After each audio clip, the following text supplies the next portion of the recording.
মূলত প্রিয়জনের মৃত্যুর পরে আমরা যখন তাদেরকে দাফন করি অথবা কবর দিই, সেই কবর সংরক্ষণের জন্য, সৌন্দর্য বর্ধনের জন্য আমরা অনেক কিছুই করার চেষ্টা করি। অনেকে নেম প্লেট দেই, অনেকে ফুল দেই, অনেকে ঘাস দেই। অনেকভাবেই আমরা সেই কবরকে সংরক্ষণ করার চেষ্টা করি। বিশেষ করে নাম ফলকে আমরা বৈচিত্র্যতা আনার চেষ্টা করি।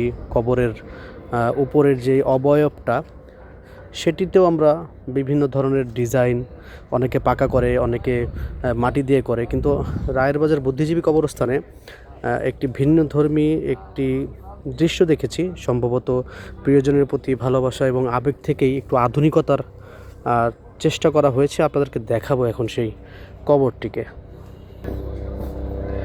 এই সেই কবরটি আপনারা দেখতে পাচ্ছেন। এই কবরটিতে মূলত একটি বারকোড ব্যবহার করা হয়েছে।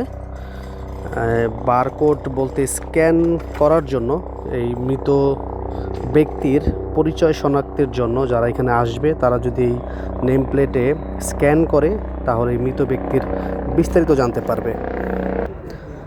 এই যে দেখতে পাচ্ছেন সেই কবরটি, সম্ভবত লেখা মাহফুজ সাদিক, ইংরেজিতে লেখা, উপরে আরবি লেখা রয়েছে এবং এখানে বাংলা লেখা অনন্তকালের যাত্রা এখান থেকেই শুরু। এবং এখানে একটি স্ক্যান করার জন্য বারকোড দেওয়া হয়েছে। সম্ভবত ওনার মৃত্যুর তারিখ দেওয়া হয়েছে 1981 অথবা জন্ম তারিখ দেওয়া হয়েছে 1981 এবং এখানে স্ক্যান করার জন্য বারকোড দেওয়া হয়েছে ওনার বিস্তারিত জানার জন্য। এটি এই প্রথম দেখলাম কোনো কবরস্থানে, কোনো কবরের উপরে নেম প্লেটে মানে নাম ফলকে স্ক্যান করার জন্য, তার পরিচয় জানার জন্য বারকোড দেয়া। এটি অবশ্যই তার প্রিয়জনের জন্য, তার প্রিয়জনের স্মৃতি রক্ষার্থে অথবা সম্মানার্থে স্বজনরা এই কাজটি করেছে।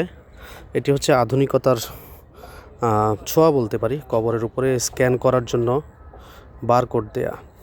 তো সকল কবরবাসীরা সুখে থাকুক, তাদেরকে জান্নাতবাসী করুক আল্লাহ, তাদের সকল ক্ষমা করে দেখ যত গুনাহ রয়েছে।